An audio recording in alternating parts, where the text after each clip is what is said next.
If you watched my recent video talking about Luna Tree's Archon quest, you might remember that I talk about Dottore's connection with Deshret.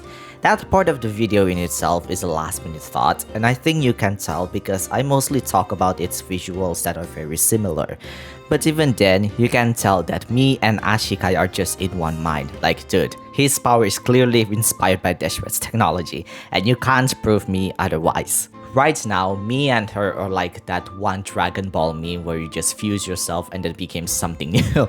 Nah, just kidding. To be honest with you all, I don't really have a very broad knowledge about King Deshret. I really recommend you to check her out, and I'm pretty sure if she watched this video, she can point out the flaws anyway. But regardless, today, to make it up for you all about my last video, we're going to talk about Deshret and Dottore's connection, and not only that, we can also talk about Dottore's grand ambition in the first place, whether it's Deshret's inspired motivation, his personal goal, and how it is aligned with the Saritsa. As always, don't forget to give this video a like and comment so the channel can be noticed by the algorithm. My name is Neko Kitsune, and I make lore and commentary videos on this channel to keep you company. The holiday season is coming, and it's also a good time to give your friends some gifts, or maybe you want some gifts for yourself. Maybe you or your friends want Taturin, Furesa, Shilonen, or perhaps you're waiting for Columbina and Tsubai, but you don't want to break your bank. Then don't worry, allow me to introduce you to Loot Bar. Loot Bar is a reliable site for a fast, secure, and super reliable top-up experience for a Genesis Crystal. Additionally, they provide 25% discounts compared to normal prices in-game and supports consoles as well. During 23rd to 30th of December, you can join Loot Bar's Lucky Draw event with guaranteed win on your first draw for discounts up to 50% to 100% off coupon, and first purchase during the event will grant you twice more points for even more discounts. Once you start your top-up, they will only ask for your UID, nothing else, so your privacy is guaranteed and your items will arrive to your account in less than 2 minutes. If you like Miliaster Wonderland, you can also top up Kernel Nexus in Loot Bar the same way as you do it with Genesis Crystals. Over 30,000 Trustpilot reviews are showing their satisfaction after using Loot Bar, and if you have any problem with your transaction, their customer service is always available if you need assistance. Other than Genshin Impact, Loot Bar is also available for other games as well, such as Honkai Star Rail, Wuthering Waves, Zelda Zone Zero, etc. Click the link in the description below and register to get an additional 10% coupon that can be combined with all of the discounts, and of course, don't miss out the new limited discount event from 23rd to 30th of December. Now let's continue with the content. Alright, in order for you to understand I even say what I said, we need to go deep into the roots of this theory. If you are already deep into Sumeru lore already, you can skip this part, but if you need some refresher, then allow me to tell you about Nabu Malikata and Deshret's history. Side note, Sumeru's lore is still very messy and a lot of them contradict each other, so I'm going to tell you the history of these two based on my own understanding, and you are free to correct me in the comments. So, Nabu Malikata is confirmed, or at least heavily implied to be an angel. Just like Nicole, Nabu Malikata was able to retain her form, and like what we learned in the Luna Tree Archon quest, it seems she is able to do that because she did not make a long-term agreement with the Heavenly Principles and his shades, unlike your Hualte Chutin who has a duty to guide the Natlanis and maintain the Night Kingdom with Pronova. However, because Koitak attempted a rebellion towards the Heavenly Principles and fell in love with a voyager named Seudat Foinen, all angels were cursed to become a Seelie. However, having to retain her form, Nabu Malikata wandered off in the desert instead, and all this likely happened after the War of Vengeance during the funerary year. Her wounds would eventually turn into a flower garden, and the jinnis that we saw, including Doris and the racist Jinni Lilupar, are the byproduct of Nabu Malikata's wounds. Ever since then, she became the queen of the jinnis, and the purple flowers that grew from her garden are called the Padisaras. Considering that she wandered off the desert for 72 days, it's very likely that she is also from Hyperborea, just like Nicole and Tsubai, as Nicole said it herself, and Tsubai also implied to come from there according to the Springs of Hidden Jade. However, it's worth noting that places like Solvindignir are also guided by the angels. Delphi Phyto might also be one of them, and considering the name meant Serpent's Heart, it seems that this place is Enkanomiya's real name before it was called that way by the people of Watatsumi Island. So, if Nabu Malikata did not come from Hyperborea, then she likely came from other places from the United Civilization herself. In any case, the garden at that time was the original Icanum as implied by Flower of Paradise Lost. During this time, it was implied that she befriended Rukkhadevata and King Deshret, as stated by Arama in the Aranara questline and Staff of the Scarlet Sands, and together they created the once flower garden into an actual city of the same name, the city of Icannum, or also known as the City of Moon Maiden in Jinni's language. But it's worth noting that the lore clashed a bit when it comes to Icannum, because while the three became friends at the same time, it's unclear whether Rukkhadevata created Icannum together or not. That being said, it is clear that the three became friends at the same time. Now, I have a lot of theories on this one, but I'll talk about it in a bit. The city prospered for some time, with them having healthy debates and often sharing their knowledge in that city.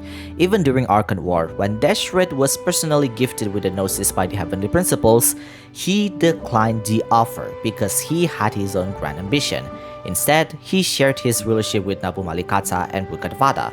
So just like Natlan, Sumeru never really experienced the horrors of the Archon War because the gods at that time in Sumeru lived relatively peacefully. Well, unless you're Bifron's, which even then, sucks to be him. But little side tangent here, even though the Cataclysm was 1,000 years after the events of Nabu Malikata's death, she already foresaw it coming and created a shard named Kavarena, whom she refers to as her own daughter. She then gave it to Rukkhadevata, who then turned it into a bird named Simurgh, who then drank the pool of Amirta, which then became the shards known as the Pari. Amirta is Egeria's court, so yes. Anyways, it's also the reason why the Pari looks like the Jinnis, the Aranaras, and the Oceanis.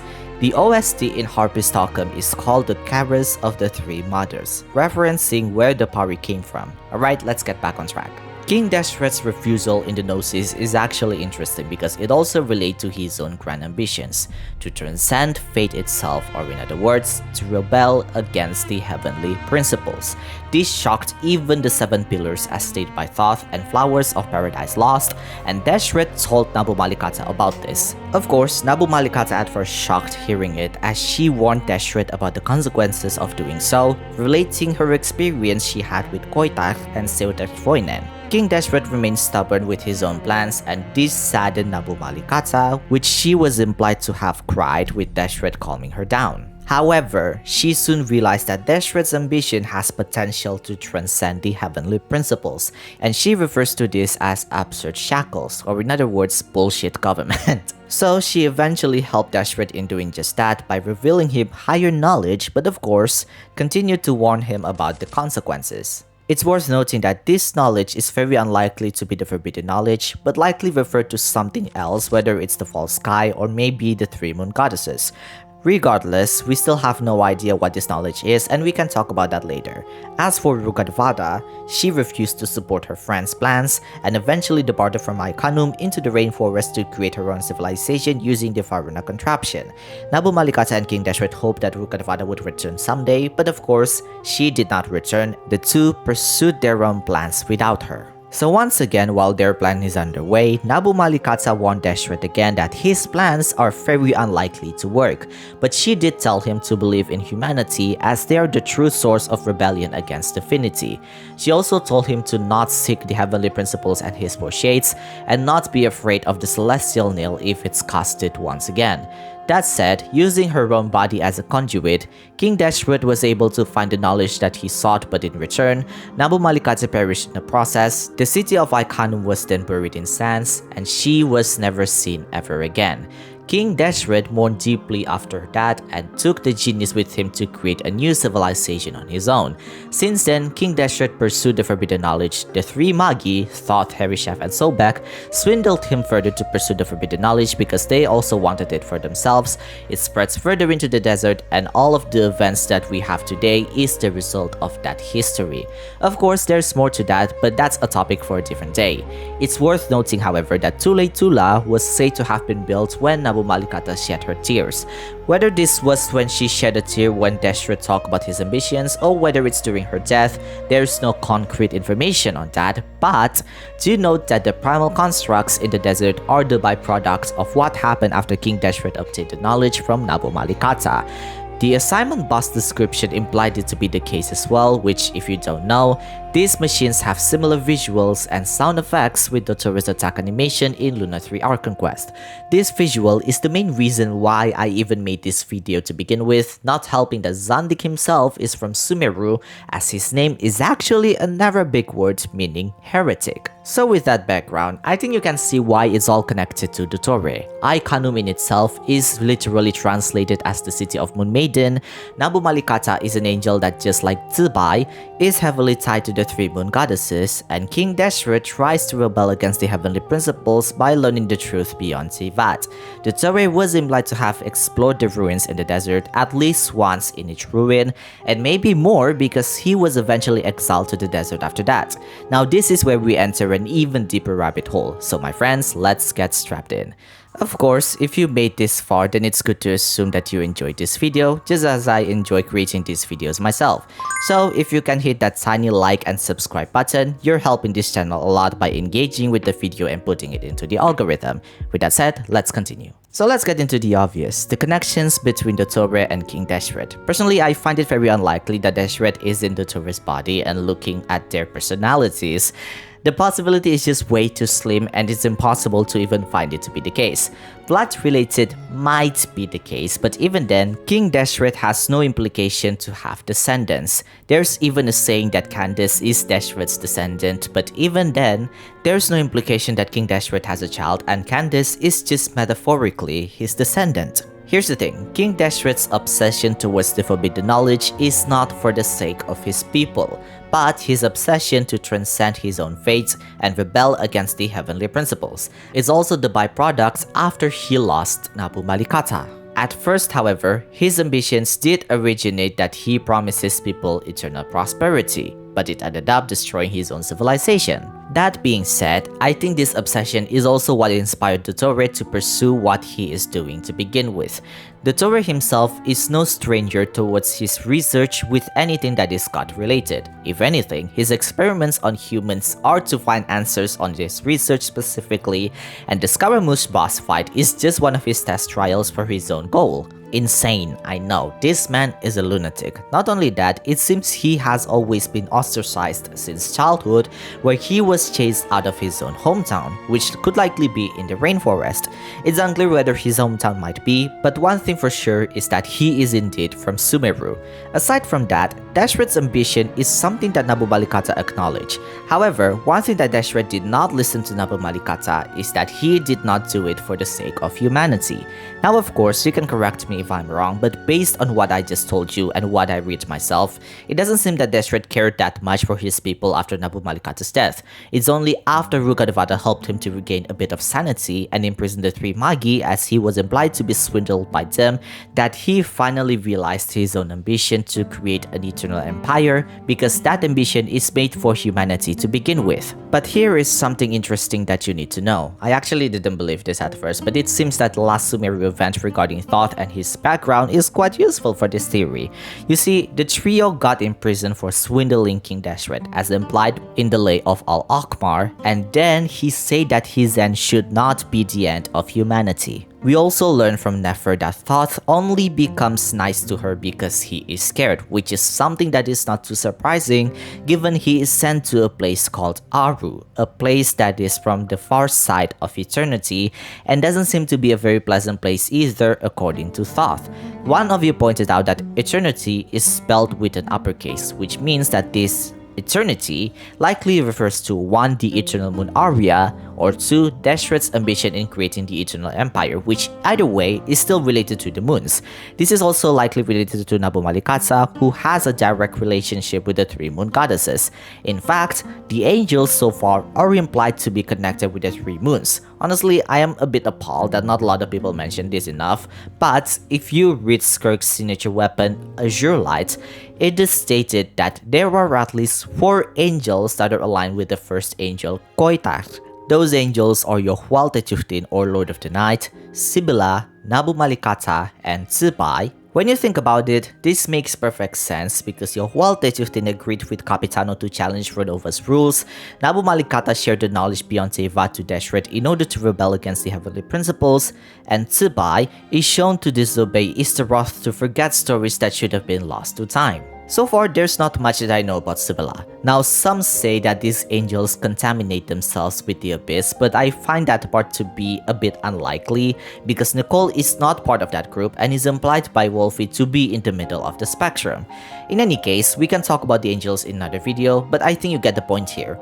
These angels have one thing in common, or at least two of them are, that being they are related to the moon goddesses and openly shown their dislike towards the heavenly principles. You should already know this, but there are a lot of moon symbolism in Sumeru. Thoth's mural about Makara and Gudor showed the crimson moon, his own mural in the desert showed the same moon as well, the Nilo Plata lotuses only bloom at night, Aru in itself is a prison that is from the far side of eternity, Icanum's literal translation is the city of Moon Maiden, which after the events in Lunatory Archon Quest, this city is very likely to be related to Columbina, and the Eternal Oasis is likely related to the Frost Moon and the Eternal Moon. I only say this because Columbina could likely be able to wield the power of time if the theory on the shades using the power of the moons is correct. And this is also a good thing to consider because Istaroth is very likely related to the Frost Moon, as the mention of the fourth moon was spoken in the hymns of the far north, which even then should be related to Columbina. With that, it's very possible that Nabu Malikata's knowledge that she told Deshret is very likely related to the power of the three moon goddesses.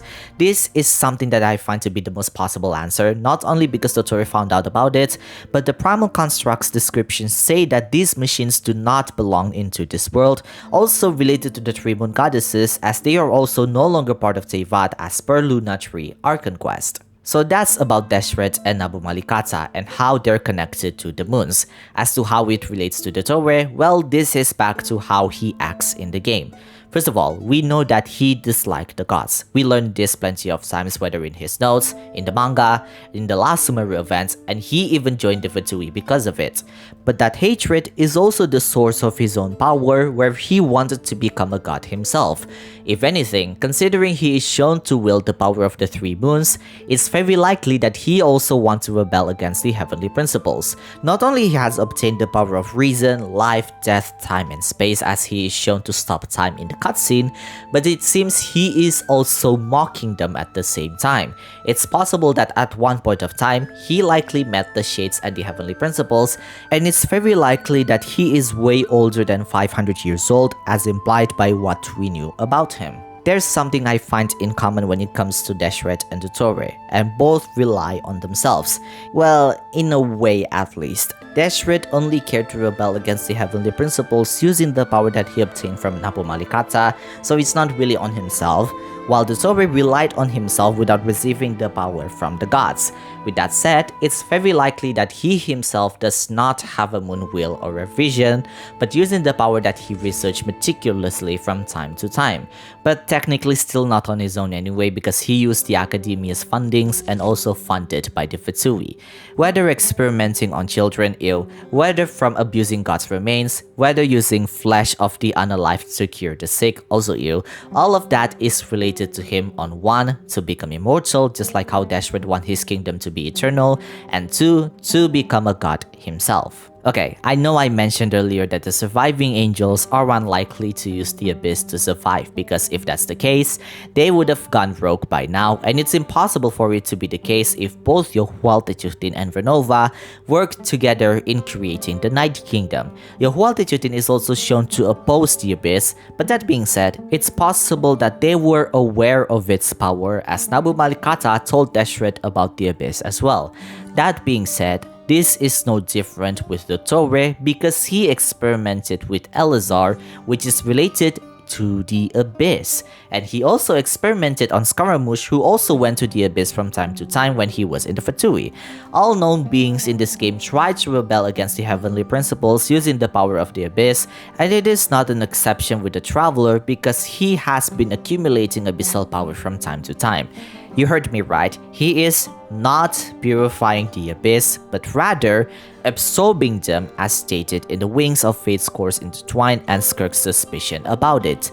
It's very unlikely that Dottore used the abyss, but he did indirectly use it because the iridescent moon did sink into the abyss to become the crimson moon. So even if some of these people did not use the power of the abyss directly, they are at least aware of the power and use it as a research material. As for the traveler, he is only absorbing them and it's only the matter of time when he will use them. With that out of the way, Dottore's relation with Deshret is this: continuing his ambitions but in his own way. Here's the thing, Deshret's ambition is something that Nabu Malikata finds to potentially succeed. And whatever that ambition is, she is right. It's just that Deshret was so lost after losing Nabu Malikata that his obsession ended up corrupting him by harnessing the forbidden knowledge.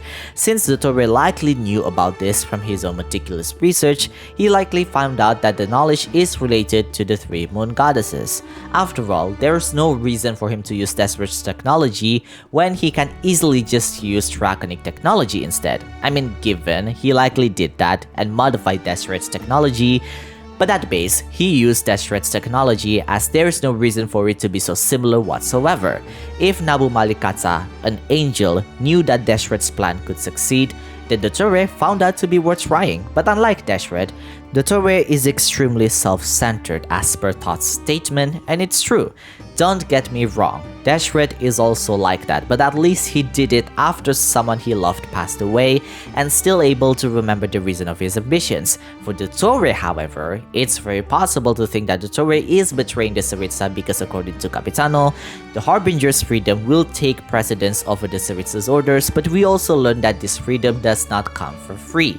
It's quite a recurring theme with Dottore that he will do whatever it takes for his research, and it is implied that he only joined the academia to further research his study, as they can provide him the resources that he needs. It goes the same with the Fatui, and he joined after Pierre promised him to provide enough materials to create a god.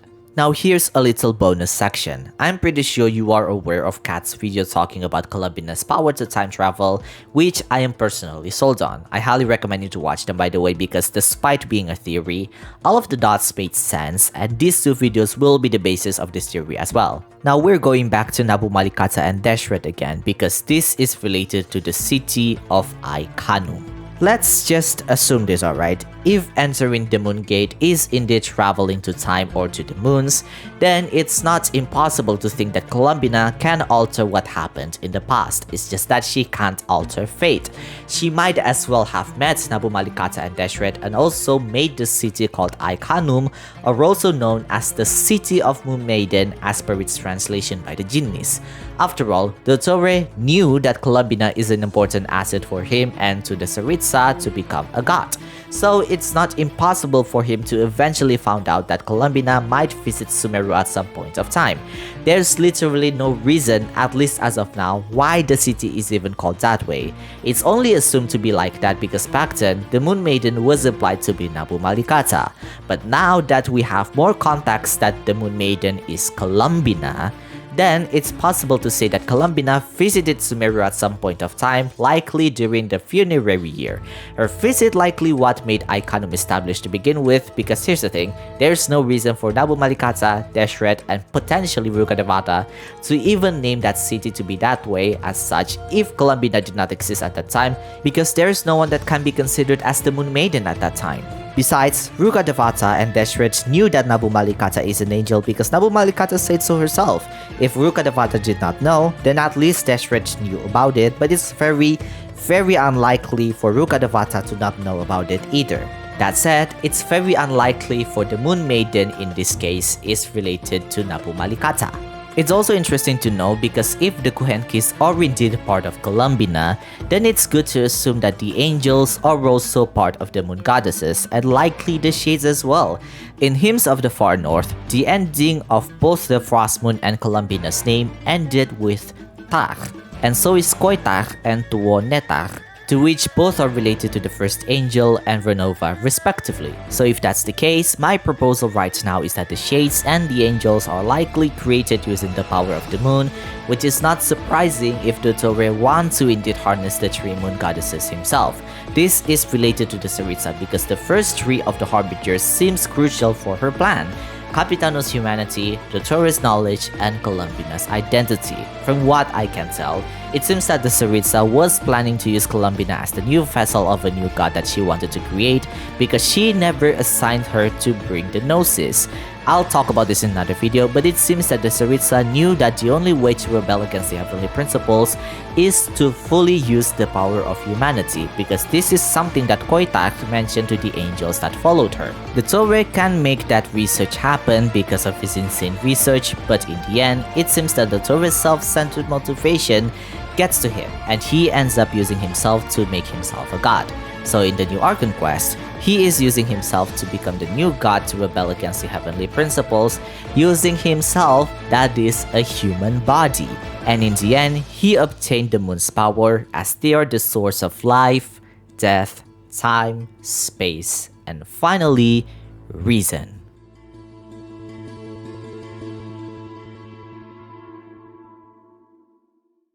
Phew! That is quite a video, don't you think? This video took some time for me to make because I want to make sure how I am going to make this work, and thankfully I am able to do that. In any case, what are your thoughts on Dottore? Let me know in the comments. Jana!